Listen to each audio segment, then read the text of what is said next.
There's tons of advice available on YouTube about how to live a better life, but this video is about how you're going to ruin your life or are probably doing so right now. So, welcome to the channel. My name is Prabhas, and this video is about the journey of self destruction. The first thing I want to talk about is procrastination. We all do it. There's not a single person in this world that doesn't procrastinate from time to time, but if you do it long enough, it becomes a habit, it becomes part of your identity. Say you're a young guy or a girl and you have big dreams, you have big ambitions. You want to be an artist, you want to be a painter, you want to be an actor, you want to be a scientist, you want to be an astronaut, an engineer, a doctor, a lawyer, a businessman.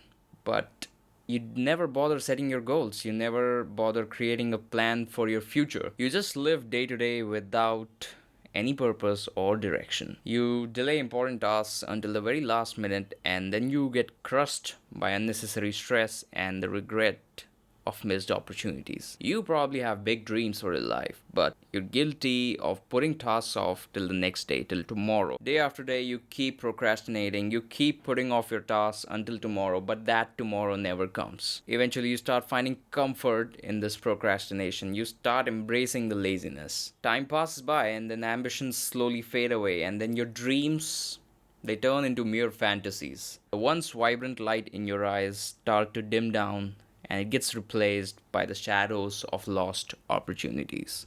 The next thing you're gonna do to ruin your life is surround yourself by toxic people. Say you're a social butterfly who loves meeting new people. And there's nothing wrong in meeting new people and socializing. In fact, I encourage you to do so. You never know who you're gonna meet. They might turn out to be a new best friend, a business partner, a mentor, or a life partner. But you have to be very careful with choosing the people you're going to surround yourself with. Say one day you meet a group of people that thrive on negativity and bring out the worst in each other. But that's obviously not going to be the first impression that they make. These things you only figure out later on, after you get to know them for a little while. You might be drawn to them initially because of their wild and carefree ways, but as time goes on, you're going to find yourself caught in a whirlpool of gossip, drama, and backstabbing. It goes without saying that you are a product of your environment. So if you surround yourself by toxic people, you're going to become a toxic person yourself, and it's inevitable. The saying goes, you are a product of the 5 people you spend the most time with, and it is kind of true. If you want to become a successful entrepreneur, you gotta start surrounding yourself by successful entrepreneurs. You wanna become a good athlete, a great athlete, you have to start hanging out with great athletes. You have to start being around great coaches. If you want to be a good painter, if you want to be an excellent painter, you have to go to a painting class. You have to be surrounded by creative people. But if you want to become a toxic person, well, you know what to do. The importance of your mental and physical health in shaping the course of your life is tremendous. If you avoid physical exercise and indulge in an unhealthy diet, you're going to compromise your well being. You're going to start looking fat. You're going to start feeling ashamed of how you look naked, and you're going to invite a lot of diseases in your life. And if you ignore the signs of mental illness like stress, anxiety, and depression, and you let these issues escalate without seeking any help, well, my friend, you're going to be going down a very, very dark road. Your body and your mind, think of them like a beautiful garden. But as life gets busier, you stop caring about this once pristine sanctuary. You no longer tend to the flowers, you no longer nurture the plants, and gradually the once vibrant garden turns into a wilting, overgrown mess, mirroring your inner turmoil. Being financially stupid is a sure short way of inviting extreme duress in your life. One of the worst culprits of our times that are propagating financial stupidity is credit cards. Banks try to sell you credit cards by giving you a lot of offers, cashback opportunities, discounts, and whatnot. And then you get a credit card. Well, cool, now you have a credit card. But then the cycle of reckless spending begins. You start spending recklessly and then you accumulate credit card debt without any thought of the consequences. You live beyond your means because you're basically spending the money which you do not have. I personally know a lot of people that have ruined their credit scores and they can't get a loan anymore because they accumulated a ton of credit card debt over the years.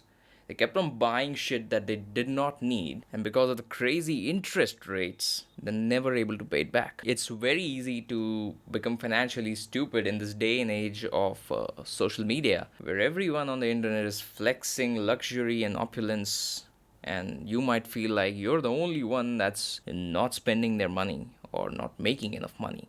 It's easy to live for the thrill of spending money. You do get a dopamine hit, you get a kick by spending money and getting a new gadget, new clothes, new cars. But keeping up with the Joneses, it has its consequences. You revel in a false sense of happiness fueled by material possessions, but little do you know, my friend, that this habit of reckless spending would soon lead you down the path of debt, anxiety, and sleepless nights. And when push comes to shove, when you actually need money because you've not saved it and you're already in debt, you're gonna find yourself in dire straits. Life will throw a lot of challenges at you. It's going to get really, really tough at times. But to cope with it, if you turn to drugs and alcohol instead of turning to a person, you might be inviting a lot of trouble. There's a chance that you might get addicted to drugs and alcohol. But if you allow your addictions to control your life, it's going to ruin your relationships, your career,